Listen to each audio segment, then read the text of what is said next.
আল্লাহ রাব্বুল আলামিন বলেন, বিনা হিসেবে জান্নাতে যাবে যেই মানুষগুলো, তাদের দুইটা চিহ্ন থাকবে, আলামত থাকবে। এক নম্বর আলামত হচ্ছে ও আম্মা মান খাফা মাকামা রাব্বিহি, সে আল্লাহর সামনে দাঁড়ানোর ভয় করে, অর্থাৎ তার ভিতরে সব সময় টেনশন করে, এই যে চাচার গাছের মধ্যে আম পেকে আছে, এই আমটা যদি আমি হাত দিয়ে স্পর্শ করি, এই আমটা ধরার কারণে আমাকে জাহান্নামে যাওয়া লাগবে। এই যে আমার বন্ধুর পকেটের মধ্যে একটা 500 টাকা নোট রয়েছে, দুষ্টামি করে মজা করে বন্ধুর 500 টাকা নোটটা যদি আমার পকেটের মধ্যে ঢুকাই দেই, আল্লাহর কাছে জবাবদিহি করতে হবে। এই 500 টাকা নোটটা দুষ্টামি করে মেরে দেওয়ার কারণে আমাকে জাহান্নামে যাওয়া লাগবে। আওয়াজ দিয়ে বলুন কথা ঠিক কিনা? তাহলে ও আম্মা মান খাফা মাকামা রাব্বিহি, আল্লাহর সামনে যেই ব্যক্তি দাঁড়ানোর ভয় করবে, ওই ব্যক্তি জান্নাতে চলে যাবে। ওয়া নাহান নাফসা আনিল হাওয়া, যেই লোক আল্লাহর সামনে দাঁড়ানোর ভয় করে, ওই লোকটা জান্নাতে চলে যাবে। ওয়া নাহান নাফসা আনিল হাওয়া, আর জান্নাতি মানুষের 2 নাম্বার গুণ থাকবে, নিজের কুপ্রবৃত্তিকে, নিজের যৌবনকে আল্লাহর ভয়ে সব সময় হেফাজত করবে। আওয়াজ দিয়ে বলুন সুবহানাল্লাহ।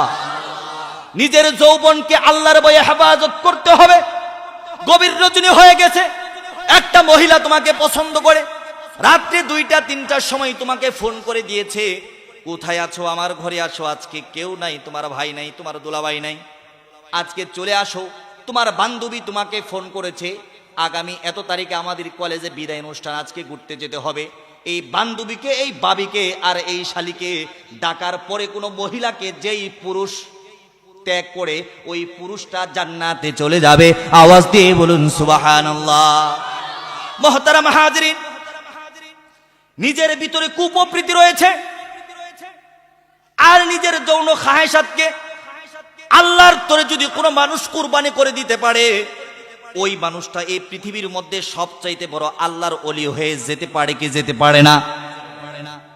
আপনাদেরকে আমি বনি ইসরাইলের 3 জন যুবকের ঘটনা বলি। তারা নিজেদেরকে কিভাবে তৈরি করেছিল। বুখারীর সহিহ হাদিস। কোন কিতাবের হাদিস? বুখারীর সহিহ হাদিস। 3 জন বনি ইসরাইলের যুবক ঘর থেকে বের হয়ে গিয়েছে। ঘর থেকে বের হয়ে যাওয়ার পরে রাত্রের বেলায় এমন ঝড় তুফান আর বৃষ্টি শুরু হয়েছে। তারা চিন্তা করলো কোন জায়গায় যাওয়া যায়, কোথায় আশ্রয় নেওয়া যায়। বিশাল বড় একটা পাথরের মধ্যে, পাহাড়ের মধ্যে একটা ছোট সুড়ঙ্গ দেখে, ছোট সুড়ঙ্গর ভিতরে ওই 3 জন যুবক ঢুকে পড়ে। ঢুকে পড়ার পরে বৃষ্টির পানি পড়তে পড়তে ওই পাহাড় থেকে বড় একটা পাথর পরে তাদের দরজাটা বন্ধ হয়ে যায়। ওই গুহার দরজাটা বন্ধ হয়ে যায়। গুহার দরজা যখন বন্ধ হয়ে যায়, এমনি অন্ধকার, আবার ভিতরে দরজা বন্ধ করার অন্ধকার, এমন অমাবস্যার অন্ধকারের মধ্যে তারা আটকে পড়লো। এক বন্ধু আরেক বন্ধুকে চিন্তা করে, বন্ধু আজকে এমন একটা গুহার পাহাড়ের মধ্যে আজকে আটকা পড়েছি, এই পাহাড় থেকে যদি না বের হতে পারি আমাদের জীবন বুঝি একেবারেই শেষ, আমাদের জীবনের বুঝি আর কোনো মূল্য রবে না বন্ধু, আমাদেরকে এখানে না খেয়ে মরতে হবে। 3 বন্ধু চিন্তা করলো, বন্ধু আমরা যেহেতু যুবক মানুষ, 3 জন একত্রিত হয়ে পাথরটাকে ধাক্কা দেই। ঘন্টাকে ঘন্টা সময় অতিক্রম করে 3 বন্ধু পাথরকে ধাক্কা দেওয়ার চেষ্টা করে। না না না, এই পাথর তো ধাক্কা দিলে সরবে না। এই পাথরকে যতই ধাক্কা দেয় মনে হয় তারা পিছনের দিকে যায়। একবার সারা রাত্রি অতিক্রম হওয়ার পরে এক বন্ধু আরেক বন্ধুরে বলে, বন্ধুরে আমরা দুনিয়াতে কি কোনো ভালো কাজ করেছি কিনা একটু মনে করো। আমরা যেই ভালো কাজটা করেছি ওই ভালো কাজের উসিলা দিয়ে আল্লাহর কাছে দোয়া করি। আওয়াজ দিয়ে বলুন সুবহানাল্লাহ। আমরা ভালো কাজের উসিলা দিয়ে আল্লাহর কাছে দোয়া করি না, কারণ ভালো কাজের উসিলা দিয়ে দোয়া করলে দোয়া কবুল করে নিবেন কে?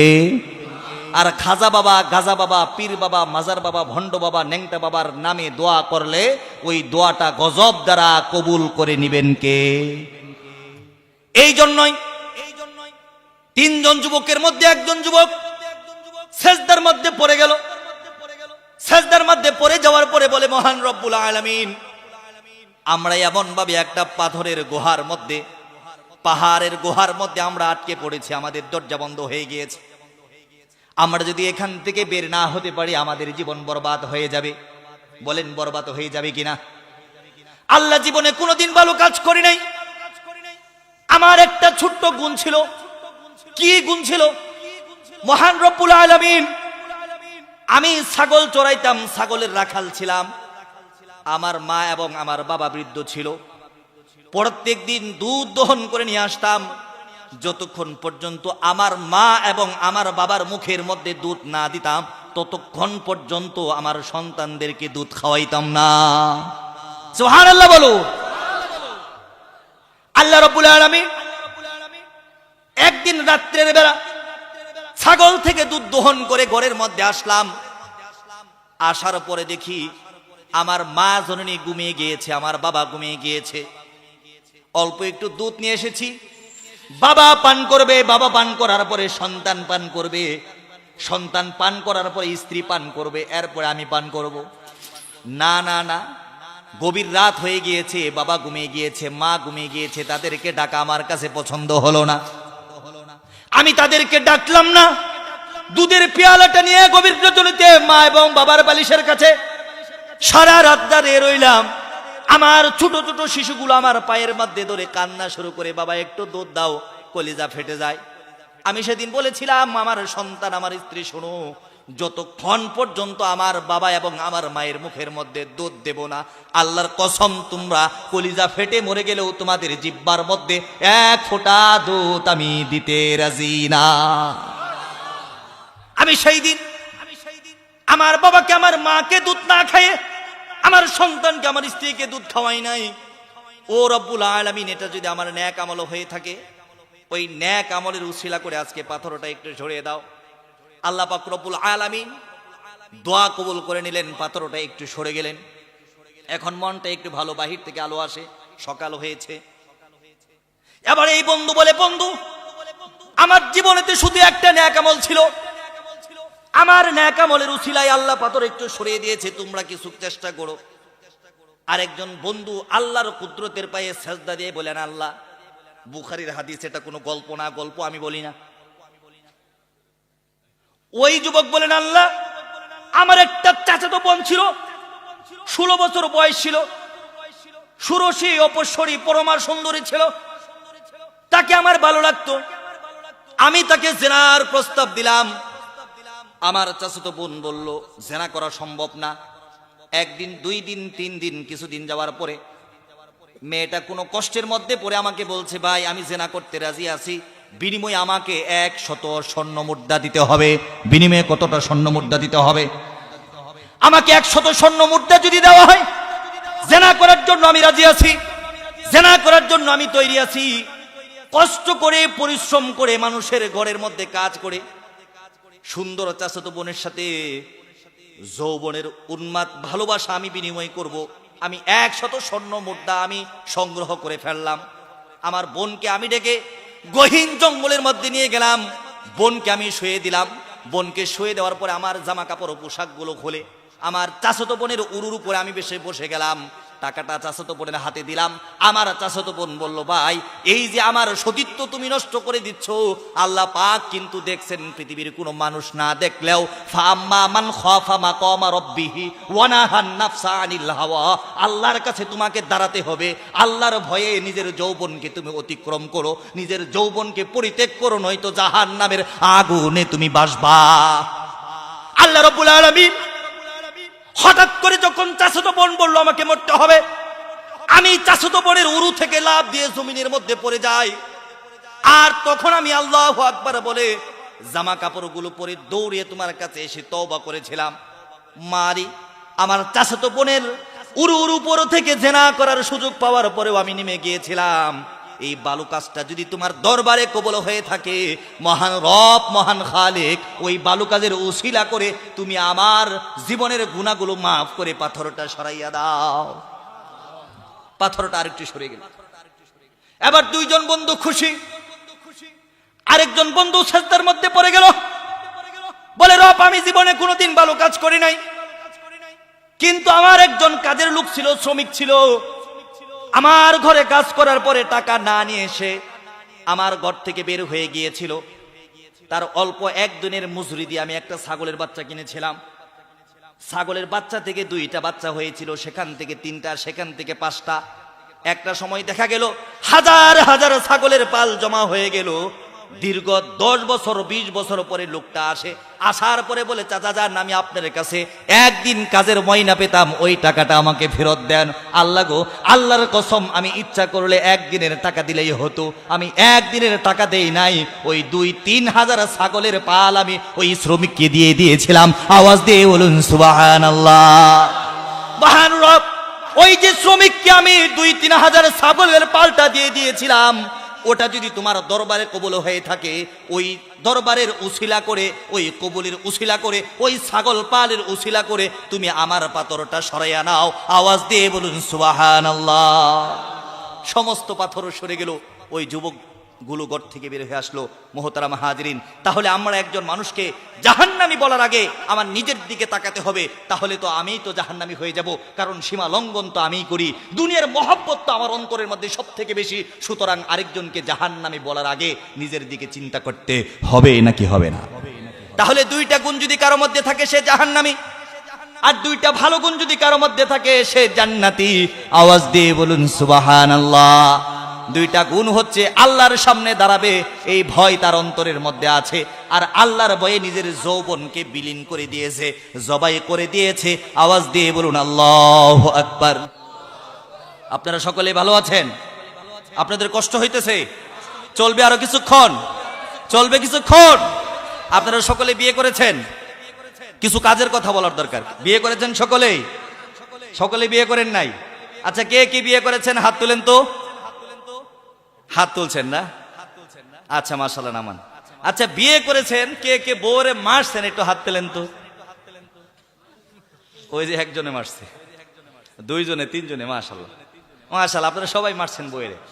আচ্ছা বলুন, এই যে আমাদের স্ত্রীরা আমাদেরকে মহব্বত করে নাকি করে না? এই যে স্ত্রীদেরকে আমরা মারি, একটু রাগ উঠলেই মারি, কারণ মালিক হয়ে গেছেন তো, ঠিক না? আল্লাহ পাকের কোরআনের আয়াতগুলো কি বলে আমি আপনাদেরকে শোনাবো। একটা পিপিলিকাকে কষ্ট দিলে কাল কিয়ামতের ময়দানে এই কষ্টের বিচার আপনার হবে। অন্যায়ভাবে পিপিলিকাকে কষ্ট দেওয়ার ক্ষমতা ইসলাম আপনাকে দেয়নি। অন্যায়ভাবে দিতে পারবেন? দিতে পারবেন? অন্যায়ভাবে কোনো পিপিলিকাকে কষ্ট দেওয়ার ক্ষমতা ইসলাম কোনো মানুষকে প্রদান করেন নাই। আর বউকে মারার ক্ষমতা আপনারা পাইছেন কোথায়? বউ মারার ক্ষমতা ইসলাম আপনাকে দিয়েছে? আপনাকে ইসলাম সুযোগ দিয়েছে, মারার একটা সিস্টেম করে দিয়েছে। আমি সেদিকে যাব না, কিন্তু আমার মা বোনরা আজকে বড় নির্যাতিত, বড় নিষ্পেষিত। আমরা পুরুষ শাসিত সমাজ। আমি একথা বলছি না সব পুরুষেরা স্ত্রীর উপর নির্যাতন করে, কিন্তু অধিকাংশ পুরুষই স্ত্রীর হক আদায় করে না। হক আদায় করে। আপনি বিবাহ করেছেন, বিবাহ করার পরে স্ত্রীর কাছ থেকে অনুমতি নাই, বলা নাই, কওয়া নাই, আপনার ইচ্ছে করেছে আপনি বিদেশ চলে গিয়েছেন। এই বিদেশ চলে যাওয়ার অনুমতি ইসলাম তোমাকে দেয় নাই, ইসলাম তোমাকে দেয় নাই। স্ত্রীর হক আদায় করে, স্ত্রীর সাথে মহব্বত পয়দা করে, স্ত্রীকে সন্তুষ্ট করে, খুশি করে, এরপরে তোমাকে বিদেশ যেতে হবে, এরপরে তোমাকে দাওয়াতে তাবলীগে যেতে হবে, এরপরে তোমাকে হজ করতে যেতে হবে, এরপরে তোমাকে মসজিদে যেতে হবে। আওয়াজ দিয়ে বলুন কথা ঠিক কিনা? স্ত্রীর সাথে ভালো ব্যবহার করতে আমরা একেবারেই রাজি না। স্ত্রীর সাথে ভালো ব্যবহার করতে আমরা কি না, একেবারেই রাজি না। একটা বিষয় আমি আপনাদেরকে আরেকটু বিষয় একটা শেয়ার করি। অনেক লোক আছে বাবা বিয়ে করিয়েছে, কি আর করা যাবে, বউ পছন্দ হয়েছে কিংবা হয় নাই, কিংবা 1 বছর 2 বছর 3 বছর সম্পর্ক করার পরে আরেকটা সুন্দরী মহিলার সাথে তার প্রেম হয়ে গেছে। এখন এই বউ তার কাছে একেবারেই ভালো লাগে, ভালো লাগে না তো লাগেই না। 1 মাস 2 মাস 3 মাস 4 মাস 1 বছর 2 বছর 5 বছর এই স্ত্রীর সাথে সে শারীরিক সম্পর্কও করে না। আওয়াজ দিয়ে বলুন কথা ঠিক কিনা? এই ওয়াজটা আপনার বাংলাদেশের সমস্ত উলামায়ে কেরাম করবে না। এই ওয়াজ কোনো হুজুর করবে না, সব হুজুর করবে না। আমি করে যাচ্ছি, কারণ আজকে বড়ই কষ্ট লাগে, বড়ই দুঃখ লাগে। আমরা কথাই কথাই বউকে খোঁটা দিতে পারি, কথাই কথাই চুলের মুষ্টির মধ্যে ধরতে পারি, কিন্তু কথাই কথাই তার হক আদায় করতে আমরা রাজি না। আওয়াজ দিয়ে বলুন কথা ঠিক কিনা? এই যার একটা লোকের মেয়ে আপনি ঘরের মধ্যে নিয়ে আসছেন, এই মেয়েটা ছোট ছিল, বাবা কষ্ট করে আস্তে আস্তে বড় করেছেন, অনেক যত্ন করেছেন। বাবা বাজার থেকে আসলে একটা চকলেট এনে সর্বপ্রথম আপনার ওয়াইফের হাতেই তুলে দিয়েছেন। আবার এই মহিলাটা যখন আপনার ঘরের মধ্যে আসে, সর্বপ্রথম তার অন্তরের মধ্যে আপনি কষ্ট দেন, এরপরে আপনার মা কষ্ট দেয়, এরপরে আপনার বোন কষ্ট দেয়, এরপরে আপনার ভাই কষ্ট দেয়, প্রয়োজন হলে আপনার বাবাও এই মহিলাকে কষ্ট দিতে কোনো দ্বিধাবোধ করে না। যেই বাবা 16 বছর 18 বছর 20 বছর একটা মেয়েকে লালন পালন করেছে, ওই বাবা যখন মেয়েটাকে স্বামীর হাতে তুলে দিচ্ছে, বাবার কলিজা তো এমনি ফেটে যাওয়ার কথা, যাদের মেয়ে আছে তারা বোঝার কথা। বাবার কলিজা ফেটে যাচ্ছে, মেয়েটাকে কার কাছে দিচ্ছি, মেয়েটাকে কার কাছে দিচ্ছি। আবার সেই সাথে সাথে আপনি 4 লাখ টাকা যৌতুক নির্ধারণ করে দিয়েছেন। আপনার মতো কুলাঙ্গার আর কপাল পোড়া এই পৃথিবীতে আর কেউ হইতে পারে না। আমরাও বুঝি না, আমরা বলি ছেলে বিদেশ করে আসছে, ছেলে সেনাবাহিনীতে চাকরি করে, ছেলে সরকারি চাকরি করে, 5 লাখ টাকা দিয়ে বিয়ে দিলাম। আপনি ভাবছেন 5 লাখ টাকা দিলে এই ছেলের কাছে বিয়ে হবে? আল্লাহর কসম, এই ছেলের কাছে 5,000 কোটি টাকা দিয়ে দিলেও, বিবাহ দিলেও তার সুখ হবে না, কারণ সে লোভী। যে আপনার মেয়েকে নেওয়ার সময় 5 লাখ টাকা যৌতুক দাবি করে, সে আপনার মেয়েকে ভালোবাসবে এই কথাটা আপনি কিভাবে ভাবলেন? সে 2 দিন পর আর 10 লাখ টাকা দাবি করবে, 3 দিন পরে আপনার বাড়ির ওয়ারিস দাবি করবে, 4 দিন পরে আপনার বাড়ির জমি সে লিখে নেবে, নয়তো আপনার মেয়েকে ছেড়ে দিবে। আওয়াজ দিয়ে বলুন কথা ঠিক কিনা? এই জন্যই দিনদার ছেলে থেকে বিয়ে দিতে হবে। আমার আজকে আলোচ্য বিষয় করব, আমাদের সমাজের অনেক মধ্যবয়সী মহিলা আছে, অনেক মা আছে, একটা সন্তানের মা হয়েছে, স্বামী আর খোঁজ খবর নেই না, বাত কাপড় দেই না, বাত কাপড় দেই না, খোঁজ খবর দেই না। এই কষ্টটা তো বুকের মধ্যে চাপা দেওয়া যায়, কিন্তু স্বামী ওই স্ত্রীর সাথে একেবারেই শারীরিক সম্পর্ক করে না। আল্লাহর কসম করে বলি, এই রোগটা যদি আমাদের কারো মধ্যে থাকে, জাহান্নাম ছাড়া আমাদের গতি রবে না। আওয়াজ দিয়ে বলুন কথা ঠিক কিনা? তাহলে আমি আজকে আপনাদের কাছে প্রশ্ন রাখতে চাই, কোন স্বামী যদি তার স্ত্রীর সাথে শারীরিক সম্পর্ক না করে, শরীয়তের দৃষ্টিতে ওই স্বামী স্ত্রী থেকে কয় মাস দূরে থাকতে পারবে? আওয়াজ দিয়ে বলুন আমার কথাটা আপনারা বুঝতে পেরেছেন কিনা? হযরত উমর ইবনুল খাত্তাব রাদিয়াল্লাহু তাআলা আনহুর জামানায়, হযরত উমর ইবনুল খাত্তাব রাদিয়াল্লাহু তাআলা আনহু ঘর থেকে বের হয়ে গিয়েছেন, গভীর রজনীতে দেখবেন কে কি অবস্থা, কে কি করে। হযরত উমর ইবনুল খাত্তাব রাদিয়াল্লাহু তাআলা আনহু ছদ্মবেশে যাইতেছেন মরুভূমির বুক চিরে।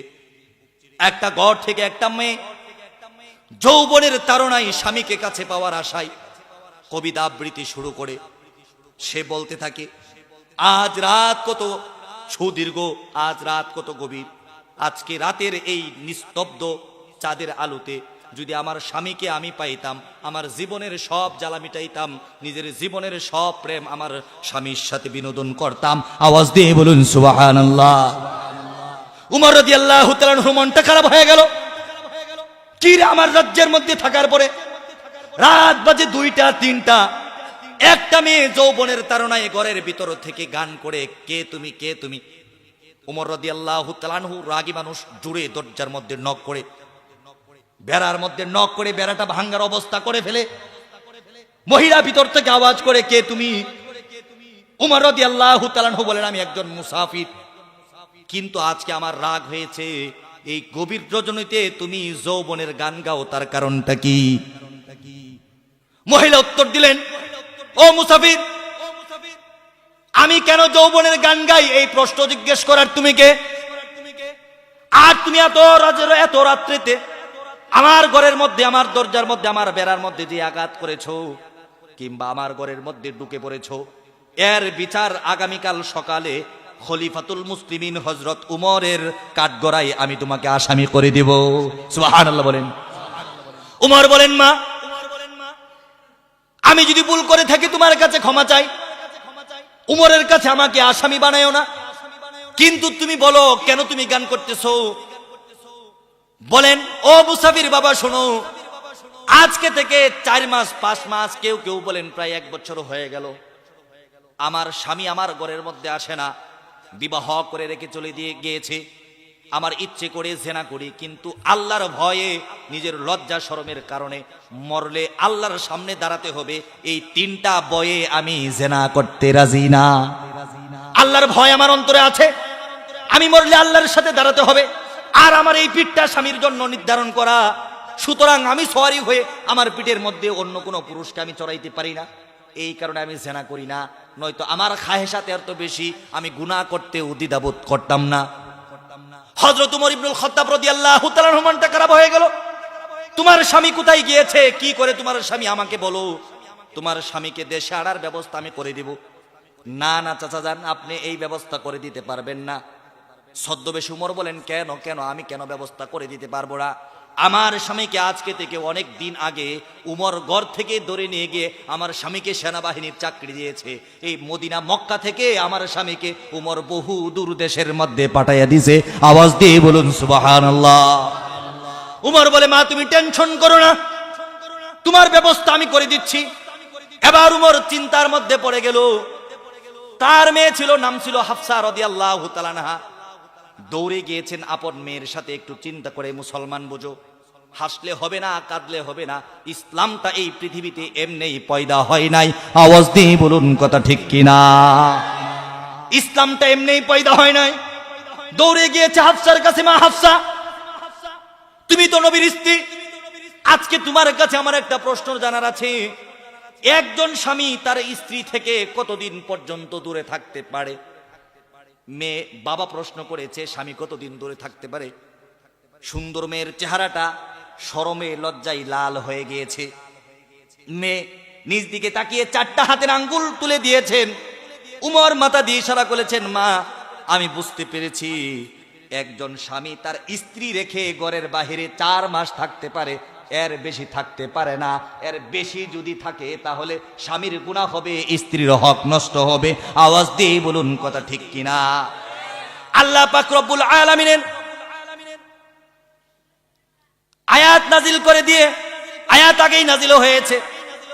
উমর ইবনুল খাত্তাব রাদিয়াল্লাহু তাআলা আনহু, লিল্লাযীনা ইউলুনা মিন নিসাইহিম তারাব্বুসু 4 আশহুর ফাইন ফাউ ফাইন্নাল্লাহা গফুরুর রহিম।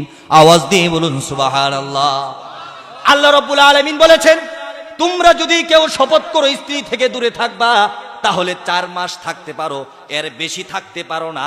যদি শপথ করো স্ত্রী থেকে বিচ্ছিন্ন হয়ে যাবা, 4 মাস পরে হলে স্ত্রীর কাছে চলে আসবা, আর না হলে সসম্মানে স্ত্রীকে তালাক দিয়ে মুক্ত করে দিবা, সে যেন আরেকটা স্বামীকে বিবাহ করে নিজের যৌবন, নিজের খাহেসাত পূরণ করতে পারে। এরপরেও ইসলাম কখনো জেনার কাজ সমর্থন করে না। আওয়াজ দিয়ে বলুন কথা ঠিক কিনা? হযরত উমর ইবনুল খাত্তাব রাদিয়াল্লাহু তাআলা আনহু সেই সুদূর দেশের মধ্যে খবর পাঠাইলেন। আব্দুল্লাহ ইবনে সাদ ছিল ওই যুবকের নাম। আব্দুল্লাহ ইবনে সাদকে তার ছুটির ব্যবস্থা হয়েছে। আব্দুল্লাহ ইবনে সাদ দৌড়ে এসে খলিফাতুল মুসলিমিন উমরের দরবারে এসে হাজির। প্রায় বছর হয়ে গেল, স্ত্রীর সাথে দেখা হয় না। খলিফাতুল মুসলিমিন বলেন, আব্দুল্লাহ ইবনে সাদ তোমার ছুটির ব্যবস্থা হয়েছে, যতদিন ইচ্ছে আমি উমর ইবনুল খাত্তাবের কোনো অভিযোগ নাই। আব্দুল্লাহ ইবনে সাদ মুস্কি হাসি, স্ত্রীর সাথে দেখা হবে, মুখটা লাল হয়ে গেছে খুশি। উমর বলেন, আব্দুল্লাহ আমাকে তুমি ক্ষমা করে দিও, আর তোমার স্ত্রীকে বলিও ছদ্মবেশে যেই লোক তোমার ঘরের মধ্যে হানা দিয়েছিল ওটা কোনো ডাকাত সন্ত্রাস ছিল না, ওটা ছিল মদিনা মক্কার প্রেসিডেন্ট হযরতে উমর ইবনুল খাত্তাব রাদিয়াল্লাহু তাআলা আনহু। স্বামী স্ত্রীর কাছে আসেন, স্ত্রী স্বামী রাত্রি, স্ত্রী স্বামীর সারা রাত্রি আলিঙ্গন হলো, ভালোবাসা বিনিময় হলো। আদর করতে করতে স্ত্রী এক সময় বলেন, ও আমার স্বামী, গতকালকে একটা লোক আসছিল, আসার পরে আমি তাকে অনেক বকছি আর বলেছি তোমার নামে উমরের আসামির কাঠ গড়াই, উমরের রাজ কাঠ গড়াই, তোমার নামে 3টা মামলা দায়ের করব। স্বামী মুস্কি হেসে দিয়ে বলেন, আমার প্রাণপ্রিয় স্ত্রী, যেই লোকটা তোমার ঘরের মধ্যে এসেছিল ওই লোকটা ডাকাত ছিল না, ওই লোকটা সন্ত্রাস ছিল না, ওই লোকটা মুসাফির ছিল না, ওই লোকটা ছিল গরিবের বন্ধু। এই বাংলার উন্নয়ন, এই রাষ্ট্রের উন্নয়ন, এই পৃথিবীর উন্নয়নের রূপকার হযরতে উমর ইবনুল খাত্তাব রাদিয়াল্লাহু তাআলা আনহু। আওয়াজ দিয়ে বলুন সুবহানাল্লাহ।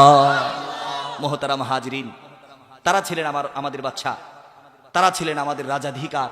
আমি আপনাদেরকে বলতে চাই, কোন স্বামী যদি তার স্ত্রীকে রেখে 4 মাসের বেশি তার যৌবনের হক নষ্ট করে, এই কারণে আল্লাহর কাছে পাকড়াও হতে হবে নাকি হবে না? কিন্তু এখন প্রশ্ন, হুজুর আমরা বিদেশ থাকি, আমরা তো ইচ্ছা করলে 4 মাস পরে ছুটি পাবো না। আওয়াজ দিয়ে বলুন কথা ঠিক কিনা? তাদের মন খারাপ হবে নাকি হবে না? কিন্তু তাদের কাজ হচ্ছে স্ত্রীর সাথে বিদেশ যাওয়ার সময় সমন্বয় করে নিতে হবে। বলতে হবে, প্রাণপ্রিয় স্ত্রী, এই যে তোমাকে বিয়ে করলাম, সন্তান আছে 2টা 3টা, বাংলাদেশের যে অবস্থা, রিক্সা চালাইলেও কফলের মধ্যে বাদ জুটে না। আওয়াজ দিয়ে বলুন কথা ঠিক কিনা? পানের দোকান করলেও ট্যাক্স দিয়ে দোকান করতে হয়, মুদির দোকান করলেও ট্যাক্স দিয়ে মুদির দোকান করতে হয়, ইট খোলা চালু করলে ট্যাক্স দিয়ে ইট খোলা চালু করতে হয়, গার্মেন্টস কল কারখানা ইন্ডাস্ট্রি চালু করতে হলে ট্যাক্স দিয়ে গার্মেন্টস ইন্ডাস্ট্রি কল কারখানা চালু করতে হয়। এত টাকা তো আমার নাই, ব্যবসা করার টাকা তো আমার নাই। ও আমার স্ত্রী, তুমি যদি সম্মানের সাথে আমাকে বিদায় দাও, আর তোমার হক যে আমি নষ্ট করব, এটার অনুমতি যদি তুমি আমাকে দাও, তাহলে আমি বিদেশ যাব। স্ত্রী যদি বলেন, স্বামী যান, আপনি যান, আপনার যৌবনের ইজ্জতের হেফাজত আমি ঠিক রাখবো। আওয়াজ দিয়ে বলুন কথা ঠিক কিনা? তাহলে স্বামী বিদেশ যেতে পারে। আর কোনো যদি স্ত্রী বলে, আমার 1000 টাকার গয়না চাই না, কোটি টাকার বাড়ি চাই না, লক্ষ টাকার গাড়ি চাই না, স্বামী তোমার সোহাগ চাই, তোমার ভালোবাসা চাই, আল্লাহর কসম ওই বিদেশ করা আপনার জন্য না জায়েজ হারামে পরিণত হবে। আওয়াজ দিয়ে বলুন কথা ঠিক কিনা? মুহতারাম হাজরিন, গত কয়েকদিন আগে একটা বয়ান আমি বলেছিলাম, একটি কথা বলার কারণে আমার মায়েরা সবচাইতে বেশি জাহান্নামে যাবে। বুখারীর 29 নম্বর হাদিস থেকে বলেছিলাম, মাত্র 1 সপ্তাহের ব্যবধানে প্রায় বাংলা থেকে গোটা পৃথিবীর 15 মিলিয়ন, অর্থাৎ প্রায় 1,50,00,000 লোকে আমার ওই বয়ানটা শুনেছে। আর কিছু মহিলারা কষ্ট পেয়েছে, হুজুর আকালে আমাদের বিরুদ্ধে বলেন, কিছু পক্ষে বলেন। আজকে মহিলাদের পক্ষে 2-4টা কথা বলবো, আপনারা কি হজম করতে রাজি আছেন? হজম করতে রাজি আছেন কিনা? 1 নাম্বার কথা বলতে চাই, এই যে সমাজের মধ্যে আমরা গৃহবধূকে নির্যাতন করি, যদি আমরা সমাজের মধ্যে গৃহবধূকে নির্যাতন করি, এর বিচারটা আল্লাহর আসামির কাঠগড়ায় দিতে হবে নাকি হবে না? আওয়াজ দিয়ে বলুন। আমরা যদি পুত্রবধূকে প্রত্যেক দিন মারধর করি, খাবারে কষ্ট দেই, পোশাকে কষ্ট দেই, কথাই কষ্ট দেই, তাহলে এর বিচার আল্লাহ করবেন নাকি করবেন না? শুধু বিচার করবেন এমনটা নয়, এমনটা নয়। এই বিচার করার কারণে এমন হতে পারে, এই গৃহবধূকে নির্যাতন করার কারণে স্বামী জাহান্নামে যাবে, এই গৃহবধূকে নির্যাতন করার কারণে শাশুড়ি জাহান্নামে যাবে, এই গৃহবধূকে নির্যাতন করার কারণে দেবর জাহান্নামে যাবে, এই গৃহবধূকে নির্যাতন করার পর কারণে বাসুর জাহান্নামে যাবে, এই গৃহবধূকে নির্যাতন করার কারণে ননদিনী জাহান্নামে যাবে। এমনও হতে পারে, এই গৃহবধূকে নির্যাতন করার কারণে শ্বশুর মশাই জাহান্নামে যাবে। আওয়াজ দিয়ে বলুন কথা ঠিক কিনা? একটা মেয়ে বাবার ঘর ছেড়ে এসেছে, প্রত্যেক দিন বাবার ঘরের মধ্যে সুন্দর খাবার খাইতো, মাছের বড় পেটি, মাছের বড় মোড়া, মাছের মাথা নিজে হাত দিয়ে দিত, মজা করে খাইতো, কখনো বসে খাইতো, কখনো শুয়ে খাইতো, কখনো হেঁটে খাইতো, যদিও এটা খাওয়ার আদব না, অর্থাৎ ওখানে সে একদম স্বাধীন ছিল। আওয়াজ দিয়ে বলুন কথা ঠিক কিনা? ওই মেয়েটা যখন আপনার ঘরের মধ্যে আসে, সর্বপ্রথম কাজ হচ্ছে তাকে রান্না করতে হবে। ও মুসলমান মা বোন, তো রান্না করার জন্য পৃথিবীতে আসছে, রান্না তো মা বোন করবেই। একটু চিন্তা করে দেখুন, ওই যে মেয়েটা রান্না করেছে, রান্না করার সময় তার স্মৃতি মনে পড়েছে, বাবার ঘরের মধ্যে মাছের মোড়া খেতাম কি খেতাম না। এখন চিন্তা করে, মাছের মোড়া তো এখানে আমার জুটবে না। ওই মেয়েটা রান্না করেছে, স্বামীর জন্য খাবার দিয়েছে, স্বামী খেয়েছে, স্বামী বলে নাই তুমি খেয়েছো কিনা। শ্বশুরকে খাবার দিয়েছে, শ্বশুর জিজ্ঞেস করে নাই বৌমা তুমি খেয়েছো কিনা। শাশুড়িকে খাবার দিয়েছে, শাশুড়িও জিজ্ঞেস করে নাই বৌমা তুমি খেয়েছো কিনা। ননদিনীকে খাবার দিয়েছে, ননদিনীও জিজ্ঞেস করে নাই বাবি আপনি খেলেন কিনা। দেবরকে খাবার দিয়েছে, দেবরও জিজ্ঞেস করে নাই বাবি আপনি খাইলেন কিনা। বাবি শ্বশুরকে খাওয়াইলো, দেবরকে খাওয়াইলো, বাসুরকে খাওয়াইলো, ননদিনীকে খাওয়াইলো, ননদিনীর জামাইকে খাওয়াইলো, সবাইকে খাওয়ানোর উপরে দেখলো মাছ নাই, মাছের মোড়া নাই, ঝোল নাই, 2টা আলো নাই। এরপরে এই মেয়েটা আর একটা ডিম সিদ্ধ করেছে কিংবা একটা ডিম বাজি করেছে। এই মেয়েটা কেন ডিম বাজি করলো? এই কারণে মেয়েটার উপর 4-5 জন একসাথে নির্যাতন করে নাকি করে না?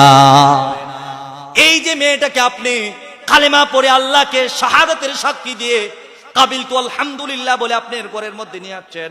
আল্লাহর কসম করে বলি, এই পৃথিবীর মধ্যে যদি চন্দ্র সূর্য ওঠা বন্ধ করে দেয়, এই স্ত্রীর হক আপনার উপর থেকে যাবে না, স্ত্রীর হক আপনার বন্ধ হবে না, স্ত্রীর হক আপনাকে জারি রাখতে হবে।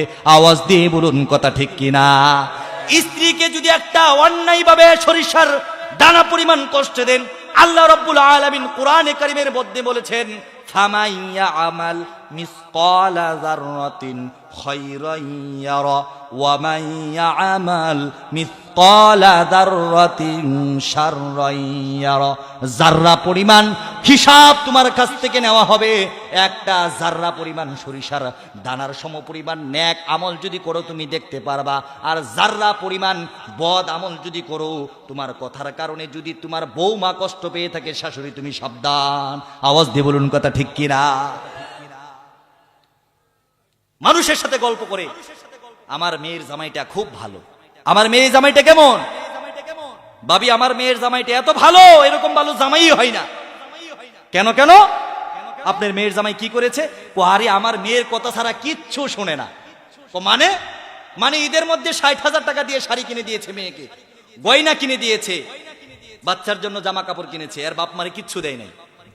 এরপরে আমার মেয়ে যদি বলে আজকে সারা রাত দাঁড়াই থাকবা, দাঁড়াই থাকবো, যদি বলে আজকে সারা রাত শুয়ে থাকবা, শুয়েই থাকবো, যদি বলে আজকে সারা রাত তুমি ঘুরা, আমি গাড়ি, এরপরে ঘুরাই হয়ে থাকবো।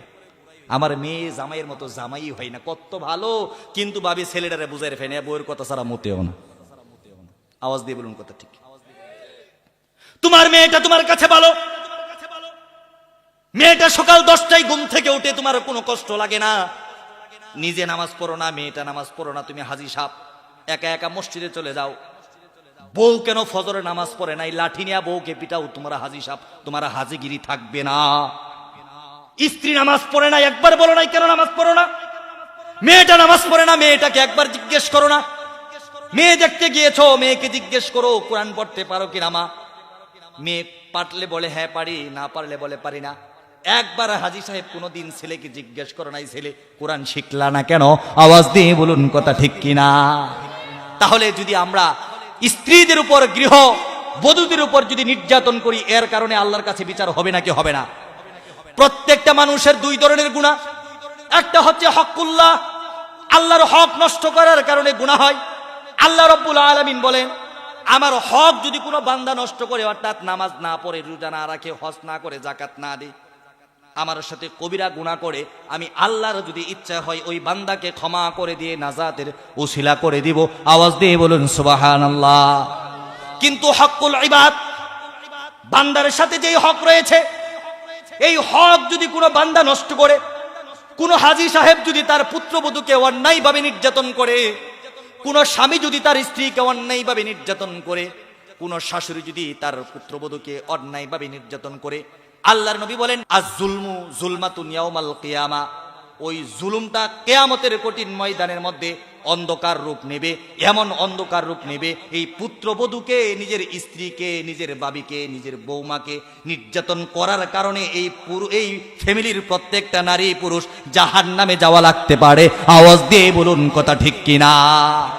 তাহলে আজকে থেকে দুই হাত তুলে ওয়াদা করুন, আমাদের ঘরের মধ্যে যেই বৌমা থাকবে তাকে নির্যাতন করব না। নির্যাতন করবেন? আমরা যারা স্ত্রীকে বিবাহ করেছি, স্ত্রীর বরণ দিব, পোষণ দিব, খাবার দিব, যৌন খায়েশাত পূরণ করব। যুবকেরা নিজের গর্দান দিয়ে দিব, জীবন দিয়ে দিব, নিজের যৌবনকে কখনো বেপরোয়াভাবে নষ্ট করব না। আওয়াজ দিয়ে বলুন কথা ঠিক কিনা? এই যে আমাদের সমাজ চলছে, আমাদের মা বোনদের পর্দার অবস্থা এতটা খারাপ, এই যে মায়েদের পক্ষে বললাম, একটু বিপক্ষে বলি, আমাদের মায়েরা তাদের নিজের জীবনকে, তাদের নিজের যৌবনকে, তাদের নিজের চেহারাকে এতটা খারাপ আর এতটা ভয়ঙ্কর রূপে পেশ করেছে সমাজের সামনে। আজকে সমাজের মানুষগুলো যুবতী মহিলা দেখলেই ভয় পা যে কোন পেশের মধ্যে নাজিয়া ফালাইয়া দে। আওয়াজ দিয়ে বলুন কথা ঠিক কিনা? মার্কেটেতে যাই রে আপা, মার্কেটেতে যাই, জাত মানকুল সবই গেল, ইমান রাখা দেয়।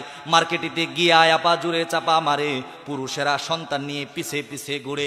এতদিন দেখছি আমি পুরুষেরা করছে গিয়ে হাট, এখন দেখি ম্যাডাম ফুলি চয়েস করে শার্ট। আরে উপরে কাটা নিচে ফাটা গায়ে দিয়ে জামা, এই জামা আনছে নাকি বিদেশ ফেরত মামা। আরে উড়না খানা গলায় পেঁচাই বুক থাকে তার খালি, তাই না দেখি যুবকের দল ঘুরে হালি হালি। আরে বিদ্যা বেটি মেকআপ মেরে হয়ে যাই সেরি, শয়তান কত করে আমি খালা আম্মা মনে করি। আওয়াজ দিয়ে বলুন কথা ঠিক কিনা?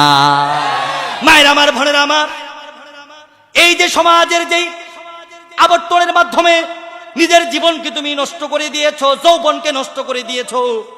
স্বামী রেখে মেসেঞ্জারে আরেকটা ছেলের সাথে কথা বলো, স্বামী রেখে ইমুতে আরেকটা ছেলের সাথে ভিডিও ফোনে কথা বলো। আল্লাহর কসম করে বলি, তোমার হক নষ্ট করার কারণে যদি তোমার স্বামী জাহান্নামে যায়, আর স্বামীর হক নষ্ট করার কারণে তোমাকে কিন্তু ওই জাহান্নামে যেতে হবে। আওয়াজ দিয়ে বলুন কথা ঠিক কিনা? আমাদের সমাজের মায়েদের কি অবস্থা? পর্দা তো তারা করে না, পর্দা তো তারা বুঝেও না। কিন্তু হযরতে ফাতেমাতুজ জাহরা রাদিয়াল্লাহু তাআলা আনহার জীবন থেকে শুনে যায়, মৃত্যু অতি সন্নিকটে, একেবারেই সন্নিকটে। নবী করিম সাল্লাল্লাহু আলাইহি ওয়াসাল্লাম যেদিন ইন্তেকাল করলেন, নবী করিম সাল্লাল্লাহু আলাইহি ওয়াসাল্লাম যেদিন ইন্তেকাল করলেন, ফাতেমাতুজ জাহরা রাদিয়াল্লাহু তাআলা আনহাকে কানে কানে ডাকলেন, কানে কানে ডাকলেন। কানে কানে ডাকার পরে কি যেন বললেন, কি যেন বললেন, ফাতেমার মনটা খুশি হয়ে গেল। অর্থাৎ নবী করিম সাল্লাল্লাহু আলাইহি ওয়াসাল্লাম বলেছেন, ফাতেমা আমি আল্লাহর ডাকে সাড়া দিয়ে রফিকে আলা আল্লাহর সাথে সাক্ষাৎ করার জন্য চলে যাচ্ছি। ও আমার মা ফাতেমা, আমি ইন্তেকাল করব, আমার ইন্তেকালের পরে সর্বপ্রথম তোমার সাথে আমার দেখা হয়ে যাবে, তোমার সাথে আমার মোলাকাত হয়ে যাবে, তুমি টেনশন করো না। ফাতেমার মনটা খুশি হয়ে গেল। মুফাসসির কেরাম বলেন, মুহাদ্দিসিন কেরাম বলেন 24 দিন 26 দিন, কেউ বলেছেন 4 মাস, কেউ বলেছেন সর্বোচ্চ 6 মাসের মধ্যে ফাতেমার ইন্তেকালের ঘন্টা বেজে গেল। গভীর রজনীতে হযরতে ফাতেমা রাদিয়াল্লাহু তাআলা আনহা আলী রাদিয়াল্লাহু তাআলা আনহুর বুকের সাথে জড়িয়ে ধরে ঘুমাইতেছে আর বলতেছে, আমার স্বামী, তোমার কাছে আমি আজকে 2-3টা জিনিস চাবো, আমাকে দিবা নাকি? আপনারা কি আমার কথাগুলো মনোযোগ দিয়ে শুনতেছেন? ও হাজার মানুষের ঢল, আজকে আমি আপনাদেরকে গভীর রজনীতে শোনাতে চাই, এই যে স্বামী স্ত্রী একত্রিত হয়ে শুয়ে থাকা, আমাদের সমাজের স্বামী স্ত্রীগুলো এমন ভাবে শুয়ে থাকে, রাত্রে 2টা-3টার সময় যায় ঘরের মধ্যে গিয়া জিজ্ঞেস করে না তুমি কি খাইছো। আবার স্ত্রী টেনশনও করে না স্বামীকে ভাত বেড়ে দিতে হবে, স্বামীর জন্য ভাত তৈরি করতে হবে, এটা বুঝেও না। আবার অনেক সময় 2 জন 2 হাতে মোবাইল নিয়েছি, স্ক্রিন টাচ, এওসালা ফেসবুক, এওসালা ফেসবুক।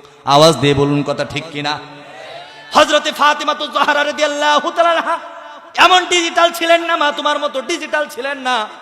স্বামীর নাকের সাথে নাক মিলিয়ে, স্বামীর বুকের সাথে বুক মিলিয়ে হযরতে ফাতেমা রাদিয়াল্লাহু তাআলা আনহা আজকে একটু ব্যতিক্রম ভাবে শুয়েছেন। একটা হাত আলী রাদিয়াল্লাহু তাআলা আনহুর পিঠের নিচ দিয়ে দিয়েছেন, আরেকটা হাত আলী রাদিয়াল্লাহু তাআলা আনহুর পিঠের উপর দিয়ে দিয়েছেন। শক্ত করে আলীর বুকের সাথে ফাতেমা চাপ দিয়ে ধরে কাঁদতেছেন। হযরতে আলী রাদিয়াল্লাহু তাআলা আনহু বলেন, ফাতেমা এমন ভাবে তো আমাকে কখনো ধরো না, এমন ভাবে কখনো কাঁদো না। আমার মনে হচ্ছে আজকের দরাটাও ব্যতিক্রম, কাদাটাও ব্যতিক্রম। ফাতেমা বলেন, আলী আমি আজকে আপনাকে ধরেছি, খুব শক্তভাবে ধরতে চাই। আমার মনে হয় জান্নাতের যুবকদের সর্দার আলী, আপনি নাবালিকের মধ্যে সর্বপ্রথম ইসলাম ধর্ম গ্রহণ করেছেন। আল্লাহর নবী আপনার সাথে আমাকে যেদিন বিবাহ দিয়েছেন সেদিন বলেছেন, ফাতেমা মক্কার সবচেয়ে টাকাওয়ালা পয়সাওয়ালা সুন্দর যুবক তোমাকে আমি দিতে পারি নাই, কিন্তু মক্কার সবচেয়ে পবিত্র যুবকের সাথে আমি ফাতেমা তোমাকে বিবাহ দিলাম। আওয়াজ দিয়ে বলুন সুবহানাল্লাহ। ফাতেমাতুজ জাহরা রাদিয়াল্লাহু তাআলা আনহা কাঁদার পরে বলতেছেন, আমার স্বামী, আমার মনে হয় আপনার সাথে আমার আর রাত্রি যাপন হবে না, যতটা পারেন আজকে আদর করে নেন। হতে পারে আপনার সাথে আর কোনোদিন এক কাতার নিচে ঘুমাবো না। স্বামী গো, আমি হতে পারে আমার বাবার সাথে দেখা করার জন্য পরলোক গমন করব, আপনার কাছে আমার বড় কয়েকটা জিনিস চাওয়ার আছে। আলী কাঁদতে কাঁদতে বলেন, ও আমার স্ত্রী ফাতেমা, এমনও হয়েছে 1 সপ্তাহ ঘরের মধ্যে আগুন জ্বলে নাই উনুনের মধ্যে, কোনোদিন বলো নাই রুটি লাগবে, জব লাগবে, চাল লাগবে, আটা লাগবে। এমন হয়েছে একটা ছেঁড়া কাপড় তোমাকে দিয়েছি, রুকুতে চুতে গিয়েছো, পিঠ বের হয়ে গিয়েছে, সেজদাতে যদি গিয়েছো মাথা বের হয়ে গিয়েছে, একটা উড়না মাথার মধ্যে দিয়ে ওই উড়নার অর্ধেক অংশ দিয়ে কোমর পেঁচিয়ে দিয়ে তুমি নামাজ পড়েছো ফাতেমা। কোনদিন বলো নাই চাল নাই, কোনদিন বলো নাই ডাল নাই, কোনদিন বলো নাই কাপড় নাই, কোনদিন বলো নাই ছেলেদের কাপড় নাই। আজকে আমার কাছে তুমি কি চাও? আমি আলী তোমার জন্য জীবনটা দিতে রাজি আছি। হযরত ফাতেমা বলেন, স্বামী আমার ভয় হইতেছে আমি যদি ইন্তেকাল করি, ইন্তেকালের পরে আমার জানাজার ইমামতি কে করবেন? আলী বলতেছে, ফাতেমা এটা কেমন কথা বললা? ফাতেমা বলেন, না না না, আমি জানতে চাই আমার ইন্তেকালের পরে আমার জানাজার নামাজের ইমামতি কে করবে?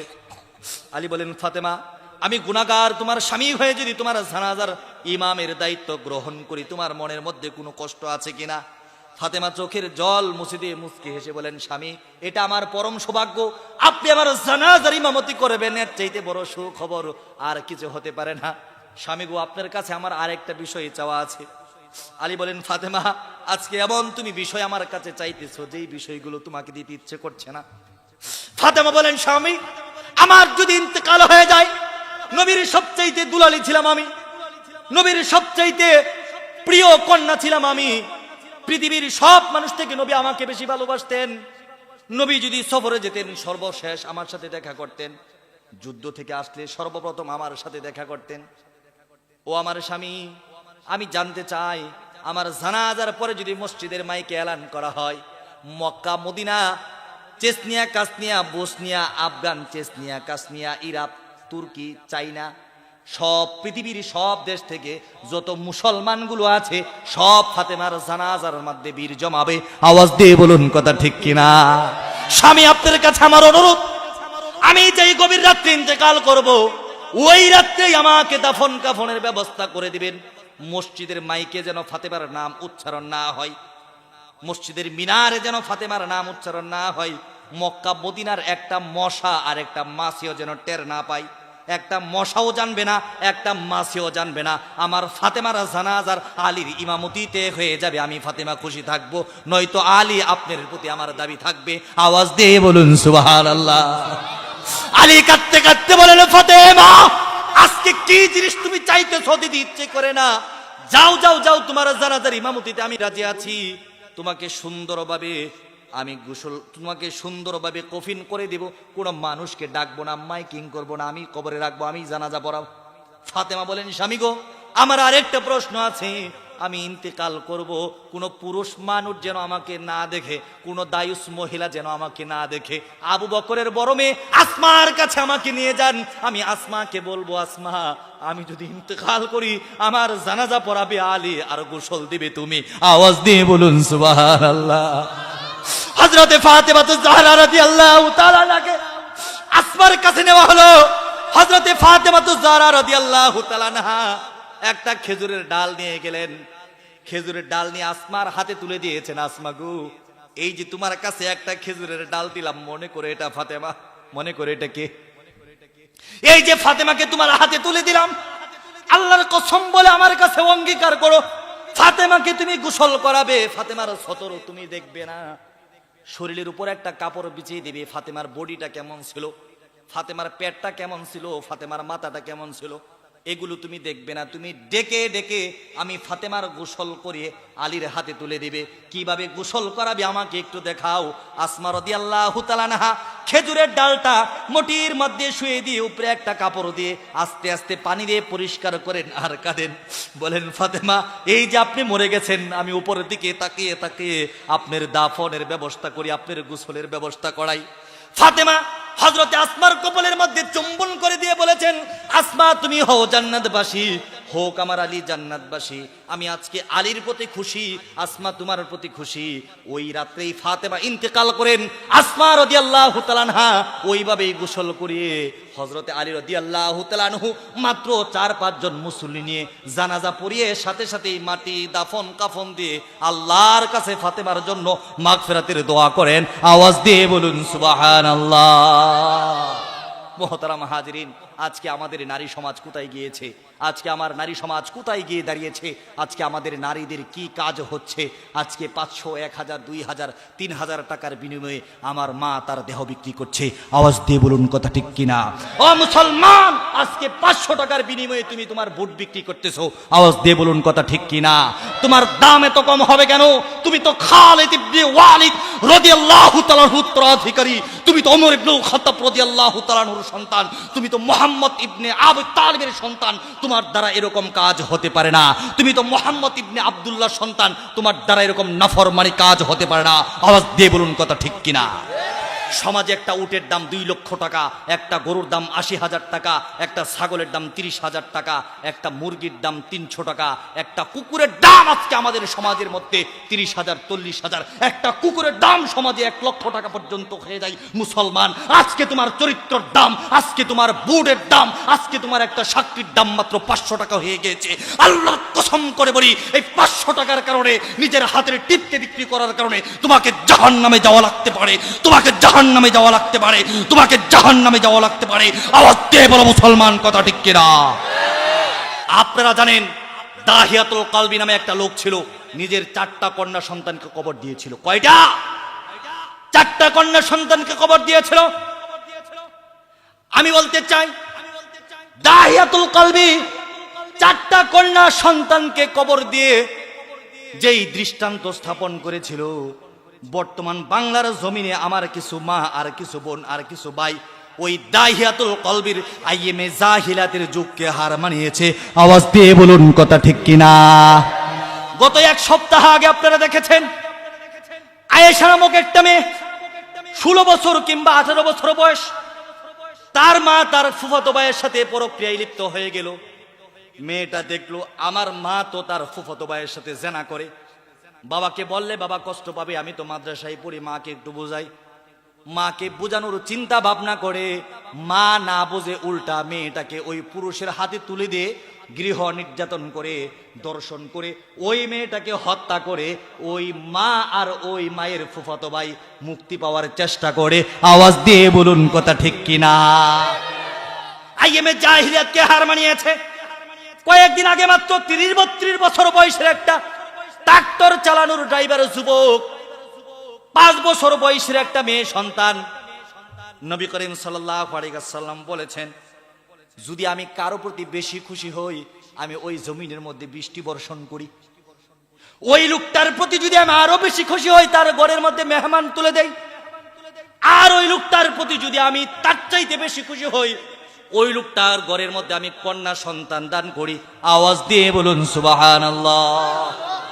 কন্যা সন্তান দান করি, কন্যা সন্তান দান করি।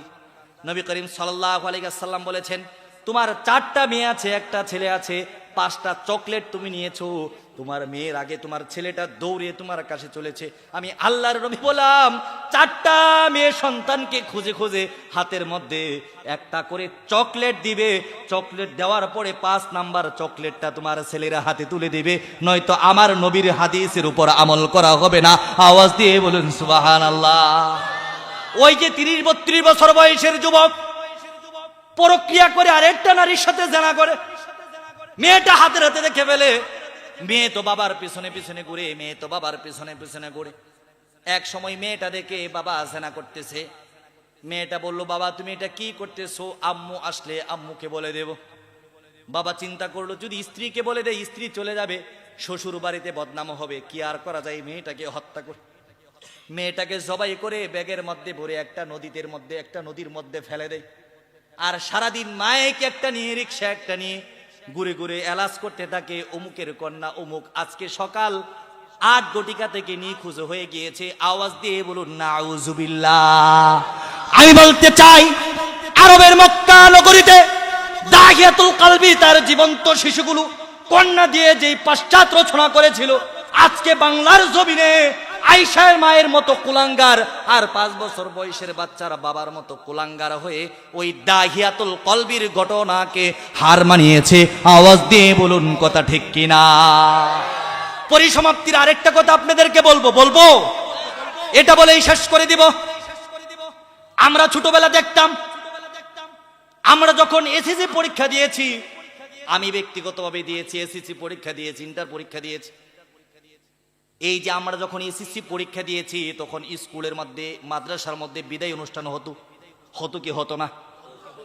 বিদায় অনুষ্ঠান হতো। বিদায় অনুষ্ঠানের পরে একজন হুজুর থাকতো, সূরা ফাতিহা তেলাওয়াত করতো, ইখলাস তেলাওয়াত করতো, অভিভাবক থাকতো, টিচার থাকতো। আমরা কেঁদে কেঁদে বক্তব্য দিতাম, বলতাম এই যে জামিয়ার ছায়ার নিচে ছিলাম, ওই যে অমুক স্কুলের ছায়ার তলে ছিলাম, আমার পিতৃতুল্য উস্তাদের সাথে কত বেয়াদবি করেছি, আল্লাহর হস্তে আজকে আমাদেরকে আপনারা মাফ করে দেন। আওয়াজ দিয়ে বলুন কথা ঠিক কিনা? কিন্তু আজকে সমাজের কালের অবর্তমানে আবহাওয়ার পরিবর্তনের মাধ্যমে আমাদের বিদায় অনুষ্ঠান পাল্টে গিয়ে হয়েছে র‍্যাগ ডে। কি নাম হয়েছে? একটু আওয়াজ দিয়ে বলুন, নামটা কি হয়েছে? নামটা কি হয়েছে? র‍্যাগ ডে মানে বিদায় অনুষ্ঠান। ছেলেটা যখন এসএসসি পরীক্ষা দিবে স্কুলে র‍্যাগ ডে হবে, মেয়েটা যখন ইন্টার পরীক্ষা দিবে স্কুলে র‍্যাগ ডে হবে, কলেজে র‍্যাগ ডে হবে। ছেলেটা যখন ভার্সিটিতে পরীক্ষা দিবে, ভার্সিটিতে চান্স পাওয়ার জন্য ছেলেটা আল্লাহর কাছে নামাজ পড়েছিল, এখন বুয়েট ইঞ্জিনিয়ার হয়েছে, ঢাকা বিশ্ববিদ্যালয় থেকে অনার্স করেছে, চাকরিতে যেতে হবে, মাস্টার্সে যেতে হবে, আল্লাহর প্রশংসা করাটাই শ্রেয় ছিল। আওয়াজ দিয়ে বলুন কথা ঠিক কিনা? না না না, পশ্চাৎ অপসংস্কৃতির ঘোর আধারে বাংলাদেশ নিমজ্জিত। আমার মেয়ে তার শরীরের জামা খুলে একটা সাদা গেঞ্জি পরে নিল, আমার ছেলে তার টি শার্ট খুলে, তার শার্ট খুলে একটা সাদা গেঞ্জি পরে নিল। এখন মেয়ে তার যত অশ্লীল নোংরা কথা আছে ছেলের গেঞ্জির মধ্যে লিখে দেয়। ছেলে তার যত অশ্লীল নোংরা কথা আছে ওই কথাগুলো লোক সমাজে বললেও অন্যায়, লোক সমাজে বললেও লজ্জা হবে। আওয়াজ দিয়ে বলুন কথা ঠিক কিনা? মেয়ে ছেলের শরীরের মধ্যে যৌনের আকার আকৃতি ইঙ্গিত করে, মেয়েটা ছেলের শরীরের মধ্যে যৌন আকার আকৃতি ইঙ্গিত করে যৌন কথা বলে, আর ছেলেটা মেয়ের গেঞ্জির মধ্যে যৌনের কথা বলে। এটাই হয় আমাদের সমাজের বিদায় অনুষ্ঠান। আল্লাহর কসম করে বলতে থাকি, এই বিদায় অনুষ্ঠান যদি বাংলাদেশের মধ্যে 20 বছর হয়, আগামী 20 বছর পরে প্রত্যেকটা স্কুল, কলেজ, ইউনিভার্সিটি বেশ্যাখানায় পরিণত হয়ে যাবে, বেশ্যাখানায় পরিণত হয়ে যাবে, বেশ্যাখানায় পরিণত হয়ে যাবে। আওয়াজ দিয়ে বলুন কথা ঠিক কিনা? আমি তাই স্পষ্ট ভাষায় বলতে চাই, প্রত্যেকটা কলেজ স্কুলের প্রফেসর, প্রিন্সিপালকে বলতে চাই, আমি ঢাকা বিশ্ববিদ্যালয় সহ বাংলাদেশের সমস্ত বিশ্ববিদ্যালয়ের প্রফেসরদেরকে, অধ্যক্ষদেরকে বলতে চাই, বাংলাদেশের মধ্যে আগের মতো 1990 সালের মতো, 2000 সালের মতো মিলাদের সেই বিদায় অনুষ্ঠান আপনারা ফিরিয়ে নিয়ে আসুন। নয়তো বাংলাদেশ আগামী 20 বছর পরে আমার ছেলে, আমার মেয়ে স্কুলে পড়ালেখা করতে গিয়ে নিজের চরিত্র হারাবে, নিজের ইজ্জত হারাবে, নিজের সম্মান হারাবে, নিজের দেহ বিক্রি করে দেবে। মুসলমান আওয়াজ দিয়ে বলো, মুসলমান কথা ঠিক কিনা? আমরা মুসলমান যতদিন বেঁচে আছি, আমার বাংলার স্কুল, আমার বাংলার কলেজ, আমার বাংলার ইউনিভার্সিটি কখনো বেশ্যাখানায় পরিণত করতে দেওয়া হবে না, কখনোই বেশ্যাখানায় পরিণত করতে দেওয়া হবে না। আমার ছেলে কোনো মেয়ের গেঞ্জির মধ্যে আঁকতে পারবে না, কোন নাস্তিকের মেয়ে আমার ছেলের গেঞ্জির মধ্যে কোনো যৌন দৃশ্য, কোনো যৌনতামূলক উস্কানিমূলক কথা লিখতে পারবো না। আল্লাহর কসম করে বলি, প্রত্যেকেই যদি প্রত্যেকের ছেলে এবং মেয়েকে আমরা যদি নিয়ন্ত্রণ না করে, এই দেশে বিবাহ প্রয়োজন হবে না। বিবাহ ছাড়াই আমেরিকা, লন্ডন, ব্রিটেনের মতো রাস্তার মধ্যে মানুষ একত্রিত হয়ে কুকুরের মতো যৌনাচার শুরু করে দেবে, কুকুরের মতো যৌনাচার শুরু করে দেবে, কুকুরের মতো যৌনাচার শুরু করে দেবে। আওয়াজ দিয়ে বলুন কথা ঠিক কিনা? আল্লাহ পাক রব্বুল আলামিন আমাদেরকে এই র‍্যাগ ডে নামে অপসংস্কৃতির ঘোর আধার থেকে হেফাজত করুন। সকলে বলুন আল্লাহুম্মা আমিন। ওয়া আখিরু দাওয়ানা আলহামদুলিল্লাহি রাব্বিল আলামিন। আসসালামু আলাইকুম ওয়া রাহমাতুল্লাহি ওয়া বারাকাতুহু।